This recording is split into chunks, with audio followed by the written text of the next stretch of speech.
Hi everyone. Today we are starting with the second part of the exercise 4.1. इसमें हम question number 7 से 10 तक solve करेंगे. First question 7th question है.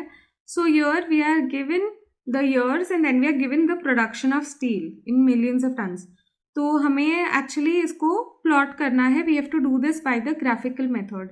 तो पहले क्या करेंगे, हम एक्स एक्सिस पे सारे ईयर्स को प्लॉट कर देंगे. We'll mark all of them. Then on the Y axis we'll mark all the production and उसके बाद हमें बस इनका मतलब 1976 पे 0, 1977 पे 4 ऐसे करके हमें प्लॉट करना होगा, जैसे हमने फर्स्ट पार्ट में भी किया था. ऐसे 2 क्वेश्चंस किए थे, right? Very similar. So let me first write down on the x axis. This is 1976. Then I have 77. I'm going to write this now.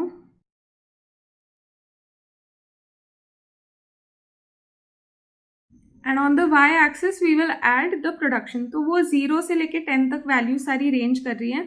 So I'll do that now.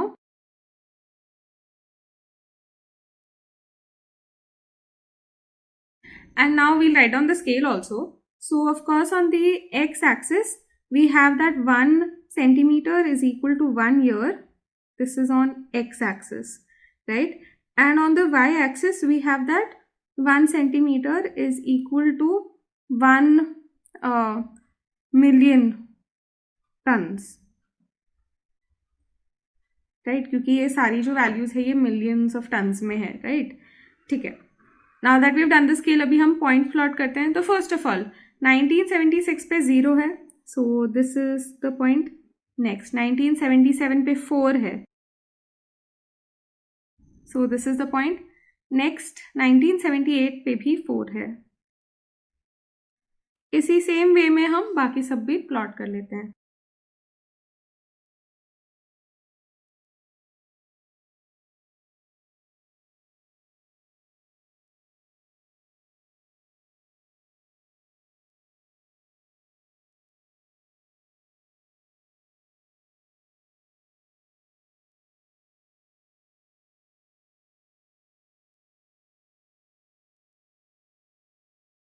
Okay, सो ऐसे हमें plot कर देना है और अब हम इन सब points को ज्वाइन करेंगे.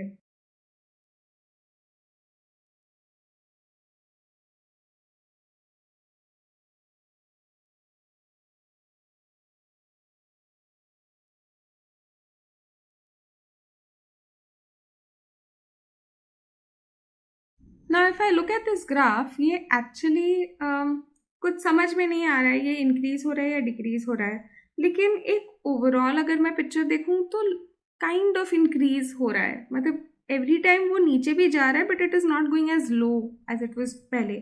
सो it is an increasing trend. So we have to make a line but it will not be very steep. So I would suggest a line somewhat like this. Okay, so let's draw that.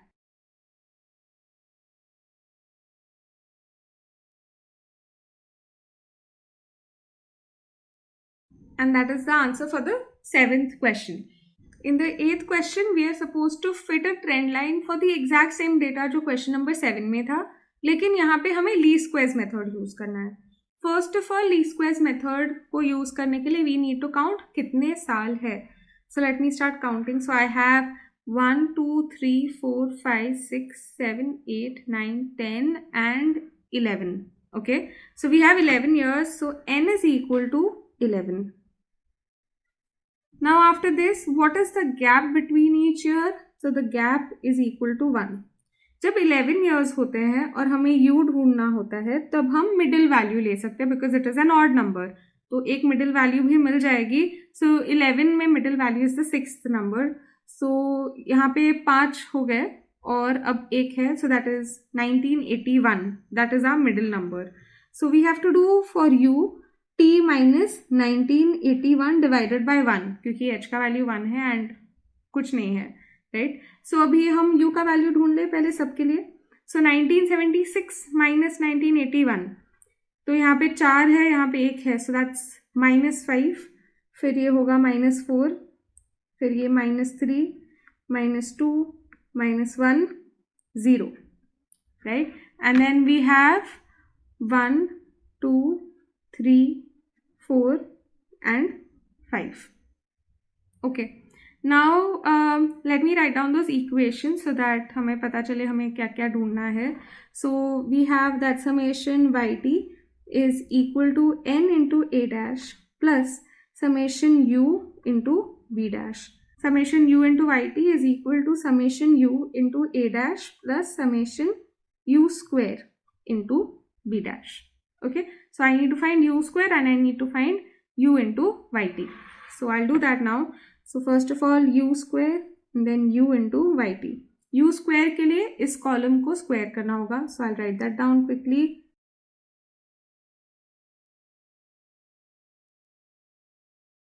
And now after this u into yt के लिए we have to multiply these two columns. Even that I will write down.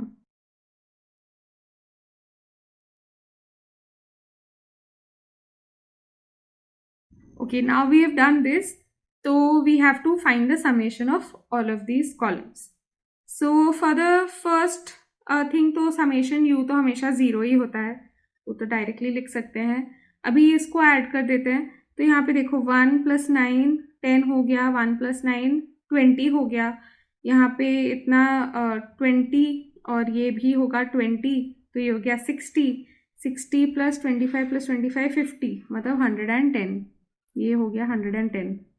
अभी next ये वाला देखें तो ये -12 और 12 cancel out हो जाएगा. -16 और 18 2 रह जाएगा. फिर हमारे पास यहाँ पे है -10 एक्चुअली.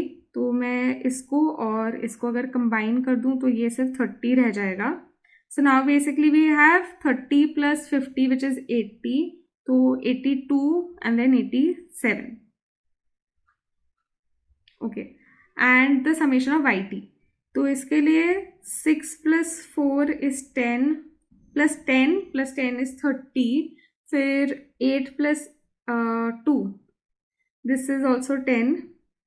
अभी क्या रह गया है? We have these 3 numbers left. So that is 17 + 5 which is 22. सो इसका टोटल हो जाता है 62. ओके, अभी इसको हम सब्स्टिट्यूट करेंगे इन दो इक्वेशंस में. तो here we get a dash is equal to 62 divided by 11 which is equal to, so 62 को 11 से डिवाइड करूँगी तो पहले तो 5 करना पड़ेगा. तो यहाँ पे 55 आएगा which is 7. तो डेसिमल लगा के 70 हो जाएगा. ये 6 होगा तो रह जाएगा 4 0. तो फिर ये 3 होगा तो फिर मुझे वापस 7 आएगा. तो वापस फिर 6 और ये चलता जाएगा. So this is basically 5.636. I am going to leave it at 3 decimals. और फिर नेक्स्ट b डैश ढूंढना है. उसके लिए we have that 87 second equation में सब्स्टिट्यूट करके that 87 is equal to 0 plus 110 into b dash. So b dash is equal to 87 divided by 110. पहले 87 को डिवाइड करते हैं बाय 11. तो 11 7s is 77. 10 अभी डेसिमल लगाना होगा तो 0 हो जाएगा. तो ये 9s are 99. तो ये 1 रह जाएगा. 0 लगेगा डेसिमल की वजह से पर ये फिर भी नहीं जाएगा तो 100. तो ये 9090 ऐसे चलता जाएगा. उसके ऊपर और एक भी लगाना है तो ये हो जाएगा 0.79 या फिर 09 तक ले सकते हैं. अब इधर अगर 4 डेसिमल्स ले रहे हैं तो यहाँ पे भी ले ही लेते हैं. तो ये 6363 होता है लेकिन उसके बाद और एक 6 होता है तो ये 4 हो जाता है राउंड ऑफ होके. ठीक है, तो अपना जो लाइन है trend line that is basically equal to yt is equal to a dash plus b dash into u where u is equal to t minus 1981 and hence I say that yt is equal to 5.6364 plus 0.7909 into u. Okay, and that is our trend line. Now we have to obtain the trend values for each of the values in the data. So उसके लिए क्या करना होगा? उसके लिए we will have to substitute. So for the first year like 1976 के लिए हमें 1976 का u इधर सब्स्टिट्यूट करना होगा and that is -5. So YT will be equal to 5.6364 plus 0.7909 into -5. इसका कैलकुलेशन करके इसमें सब्ट्रैक्ट करके we will have to write the answer. तो मैंने सारी कैलकुलेशंस कर ली है और अब मैं ये लिखूंगी यहाँ पे।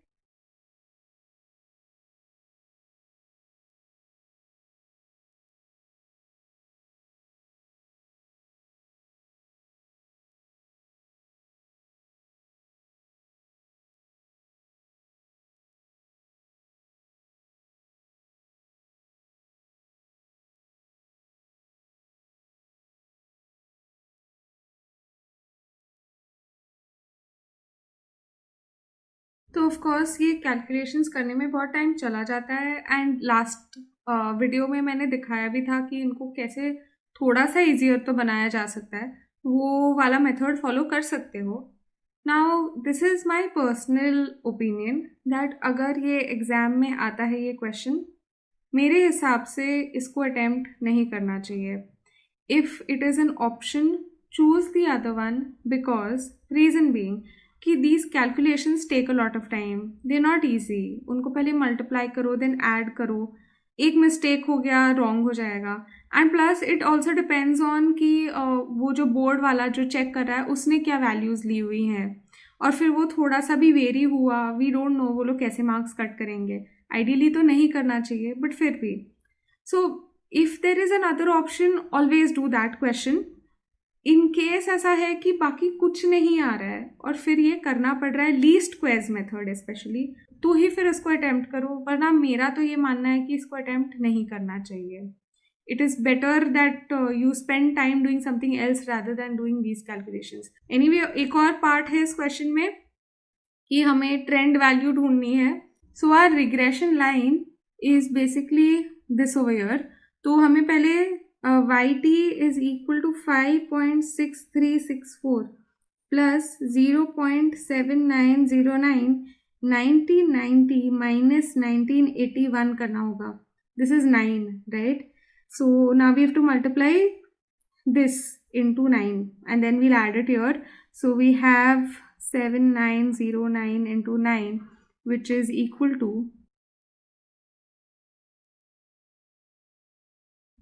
4 decimals है, तो it is 7 point this thing, and then we have to add this number. So that gives us 12.7545. Okay, and that is our final answer in million tons. The 9th question, we are supposed to obtain the trend values using 3 early moving data. तो हमें यहाँ पे क्या करना है, 3 values को एक साथ लेना है, उनका टोटल करना है और फिर उनको 3 से डिवाइड करना है। ऑड नंबर है करके ये एक ही बार में हो जाएगा। सो फर्स्ट 3 नंबर्स लेते हैं, 0 4 4, तो इसका एडिशन इज 8 और ये सेंटर में आएगा सेकेंड वैल्यू के सामने। फिर हम एक वैल्यू छुपा देते हैं और नेक्स्ट वैल्यू ले लेते हैं।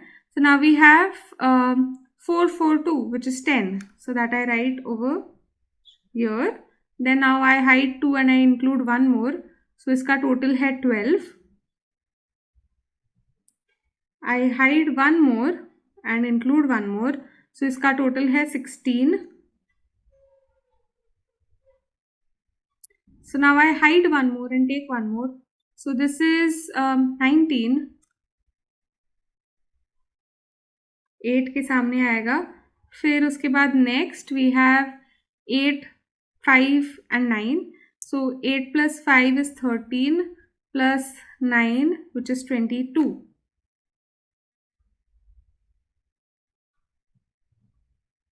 So 9 plus 9, this is 18. Now this is 9 plus 4 which is 13 plus 10, so 23, and last में आएगा बस 24. फर्स्ट एंड लास्ट वैल्यू के सामने डैश होगा। अभी हमें सबको 3 से डिवाइड करना है। सो 8 divided by 3, so first of all 2s are 6 होगा, फिर 2 रह जाएगा तो 20 हो जाएगा डेसिमल की वजह से, और फिर हम लगाएंगे 6r, फिर वापस वो 2 रहते ही जाएगा, तो ये 2.666 चलता ही रहेगा। तो हम 2.6667 लिख सकते हैं राउंड ऑफ करके। 10 डिवाइडेड बाई 3 करना होगा, तो फर्स्ट ऑफ ऑल 3 ज़ा होगा, फिर 1 रह जाएगा तो डेसिमल लगाएंगे और फिर वो 3 ही चलते जाएगा.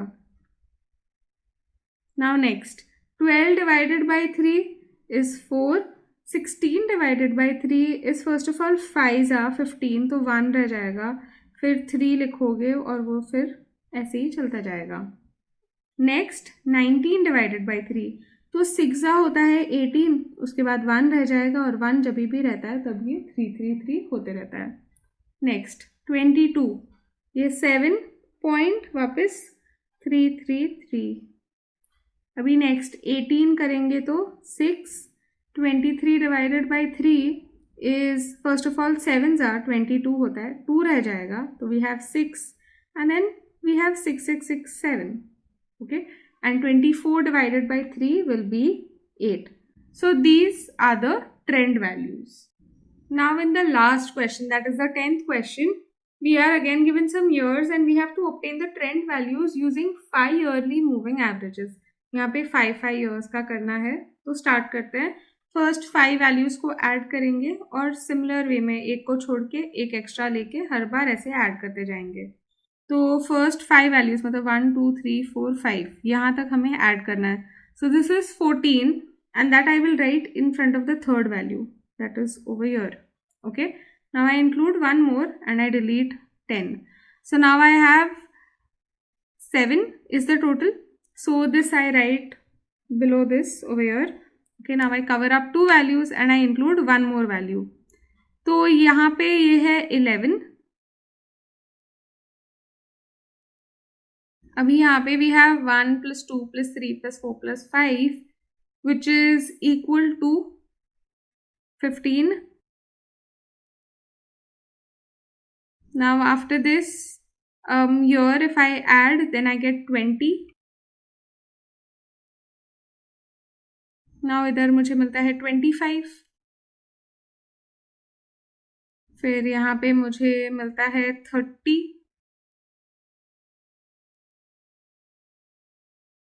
नाउ इसके बाद आई गेट 35 क्योंकि ये दोनों 11 प्लस 9 इज 20 प्लस 15, सो 35. फिर एक और हाइड करके एक और मिलता है. So now we have 8 plus 8 which is equal to 16. 16 plus 9 is 25 और 25 प्लस हमारे पास है 13, तो that is equal to 38. And अभी एक लास्ट इंक्लूड करते हैं. Now next we have 9 plus 9 which is 18 and we have 8 plus 8 which is 16. So 18 plus 16 plus 7, this is equal to, this is 14 plus 7, एक carry forward हो जाएगा और ये 2 हो जाएगा, तो दिस इज 41. एंड अभी लास्ट इंक्लूड करेंगे 17 का डबल 34, तो ये है 44. बाकी सब कुछ तो डैश होगा. अभी सबको हमें 5 से डिवाइड करना है. So first of all 14 divided by 5 is equal to, first of all 2 ज़ा, फिर 2 रह जाएगा, फिर 4 रह जाएगा, सो दैट वाज 8 ज़ा. नेक्स्ट 7 के लिए इट इज़ 1 ज़ा, 2 रह जाएगा तो 4 ज़ा. यहाँ पे इट विल बी 2 ज़ा, 1 रह जाएगा तो 2 ज़ा. फिर नेक्स्ट दिस इज 3 4 5 6 7. ओके, इसके बाद 38 के लिए 7 पर 3 रह जाएगा तो इसलिए 6. फिर यहाँ पे 8 ज़ार, 1 रह जाएगा तो 2, ये भी 8 ज़ार, 4 रह जाएगा तो 8. बाकी सब कुछ भी डैश है. Now I have a feeling कि क्वेश्चन में एक्चुअली एक मिस्टेक है. ये जो है ना वो 0 होना चाहिए, तो फिर जो आंसर दिया टेक्स्ट बुक में वो मैच होगा. तो अगर मैंने ये 0 ले लिया तो फिर फर्स्ट 5 का एडिशन क्या होता है, वी वुड हैव जस्ट 4. ठीक है, and then we would get 0.8 जो आंसर है टेक्स्ट बुक में, तो इसलिए इसको मैं चेंज करके इसको 0 ले लेती हूँ. ठीक है, so that was the first part, हमें ट्रेंड वैल्यूज ऑब्टेन करना था. अब जो सेकंड पार्ट है उसमें उन लोगों ने बोला है कि you have to plot all these values against these years and then also plot the trend values. So let's do that now. So now in this part हमें पहले original time series plot करना है. तो उसके लिए x axis पे I will write down all the years. That is year we'll write 1962, then 63 and so on. ठीक है. और y axis पे मैं लिखूंगी सारा प्रोडक्शन, वो 0 से लेके 10 तक है. सो this is 0, 1, 2 and so on. And उसके बाद 1962 पे 0 है, तो वो सारे मैं पॉइंट्स अभी प्लॉट कर दूंगी.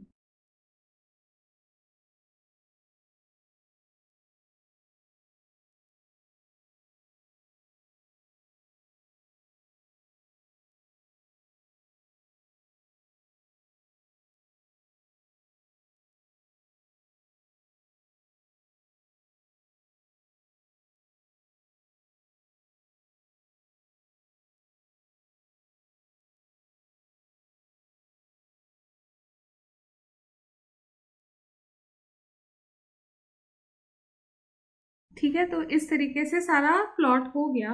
अभी इसके बाद हमें ये सब ज्वाइन करके ओरिजिनल टाइम सीरीज को प्लॉट करना है.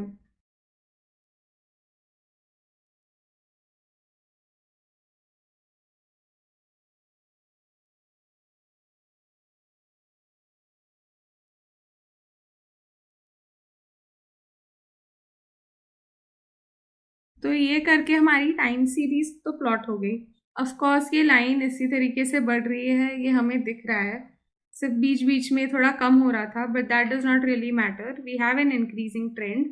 Now they have also asked us to plot the trend values. Okay, and then we have to see on the same graph कि कैसा नेचर है. सो नाउ फॉर दिस 1962 पे अपने पास कोई value नहीं है, 1963 पे भी नहीं है, लेकिन 1964 से first one is 0.8. So 0.8 is a little lesser than 1, right? तो इधर होगा लगभग. Okay, I'm doing it with an other pen so that you can understand it better. Now next 65 पे we have 1.4 which will be slightly more than 1, मतलब half के यहाँ पे होगा वो बीच में. Then next we have 2.2. So 2.2 will be just bigger than 2 over here. Then we have 3, 4, 5, 6, 7. So this remains the same. Like this is the same point.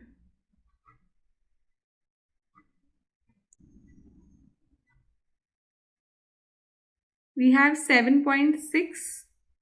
So 7.6 मतलब थोड़ा सा नीचे होगा इससे, क्योंकि ये 8 पे है.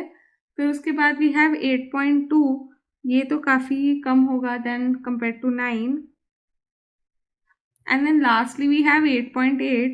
तो वो 8 से तो ऊपर होगा, तो यहाँ पे होगा लगभग. ठीक है, ये ग्राफ पेपर पे प्लॉट करना इज मच ईजियर. एंड अभी इनको ज्वाइन करके we will get the trend line. So I will join this first, then I have this, then तो फिर ये सेम हो जाता है इसी के साथ, क्योंकि ये स्ट्रेट है ना. फिर यहाँ से ऐसे जाएगा, फिर ऐसे और ऐसे. This becomes our trend line.